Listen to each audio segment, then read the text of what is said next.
இன்றைய செய்திகள். தமிழக அரசு வெளியிட்ட முக்கிய அதிரடி அறிவிப்புகள் மற்றும் தலைப்பு செய்திகள். கிராம மக்களிடம் அடி வாங்கிய இளைஞர்கள். ராஜஸ்தானில் அரசு பணியை பார்வையிட சென்ற கரப்பான்பூச்சி ஜனதா கட்சியினரை அப்பகுதி கிராம மக்கள் முற்றுகையிட்டு விரட்டியடித்துள்ளனர். நாட்டை பிளவுபடுத்தும் நடவடிக்கைகளில் ஈடுபடுவர்களிடம் இருந்து எங்களுக்கு எந்த உதவியும் தேவையில்லை என கூறி மக்கள் தங்களது எதிர்ப்பை பதிவு செய்துள்ளனர். தொகுதி மறுவரையறை விவகாரம். திமுக இல்லை என்றால் இண்டி கூட்டணி பலமில்லாமல் போய்விடும் என்பது போன்ற தோற்றத்தை எம்பி கனிமொழி உருவாக்குவது வியப்பளிக்கிறது என காங்கிரஸ் தலைவர் மாணிக்கம் தாகூர் தெரிவித்துள்ளார்.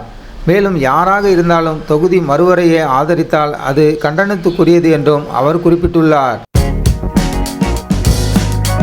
டெல்லியில் பரவும் பன்றிக்காய்ச்சல். அவசர கூட்டம். டெல்லியில் பன்றிக்காய்ச்சல் தாக்கம் நாளுக்கு நாள் அதிகரித்து வருகிறது. ஒரு நாளில் 114 பேருக்கு நோய் தொற்று உறுதி செய்யப்பட்டுள்ள நிலையில் மொத்த பாதிப்பு எண்ணிக்கை 1777ஐ தாண்டியுள்ளது.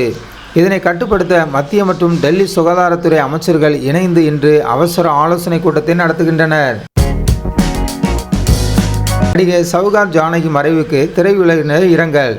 தனது தனித்துவமான நடிப்பால் புதிய தலைமுறை ரசிகர்களின் மனங்களில் நீங்கா இடம் பிடித்த மூத்த நடிகை சௌகார் ஜானகி அவர்களின் மறைவு செய்தி மிகுந்த அதிர்ச்சியையும் வேதனை அளிப்பதாக தலைவர்கள் பலரும் இரங்கல் தெரிவித்துள்ளனர்.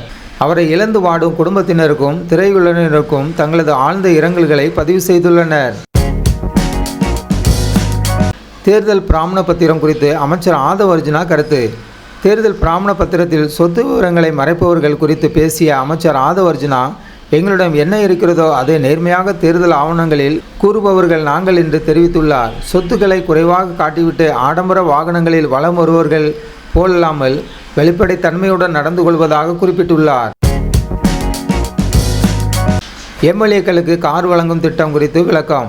முன்னாள் முதல்வர் கலைஞர் கருணாநிதி காலத்திலே 300க்கும் மேற்பட்ட யூனியன் சேர்மன்களுக்கு அரசு சார்பில் கார் வழங்கப்பட்ட வரலாற்றை சிறுபான்மைத்துறை அமைச்சர் ஷாஜகான் நினைவு கூர்ந்துள்ளார். அப்போதெல்லாம் எந்த கேள்வியும் கேட்காதவர்கள் தற்போது சட்டமன்ற உறுப்பினர்களுக்கு கார் வழங்குவதை மட்டும் குறை கூறுவது சரியல்ல என விளக்கமளித்துள்ளார். 2026 தேர்தலில் ஊழல் அரசியலுக்கு முடிவு.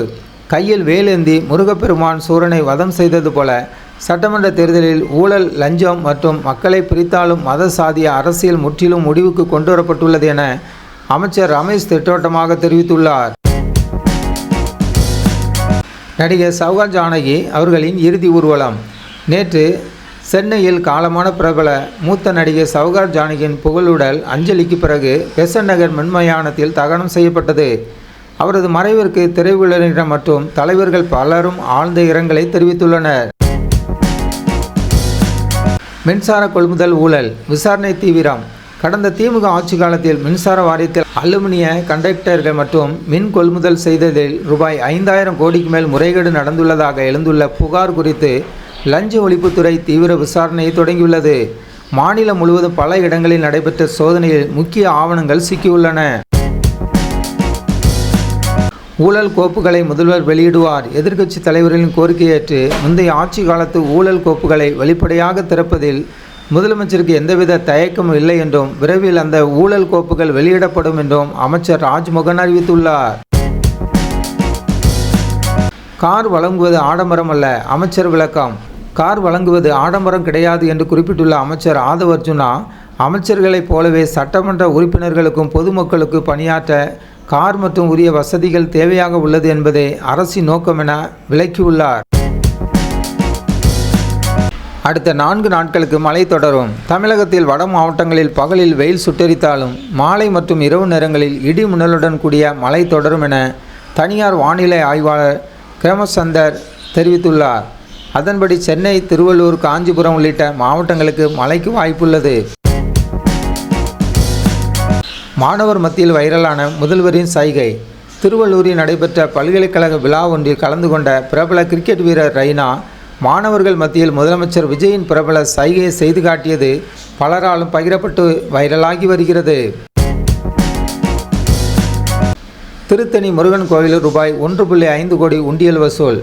பிரசித்தி பெற்ற திருத்தணி சுப்பிரமணிய சுவாமி திருக்கோயிலில் கடந்த 11 நாட்களில் எண்ணப்பட்டதில் ரொக்கமாக ரூபாய் 1.5 கோடியும் இவற்றுடன் 293 கிராம் தங்கமும் 7.1 கிலோ வெள்ளியும் பக்தர்களால் காணிக்கையாக செலுத்தப்பட்டுள்ளதாக கோயில் நிர்வாகம் தெரிவித்துள்ளது. தேர்தல் பிராமண பத்திரம் குறித்த நேர்மை பேச்சு.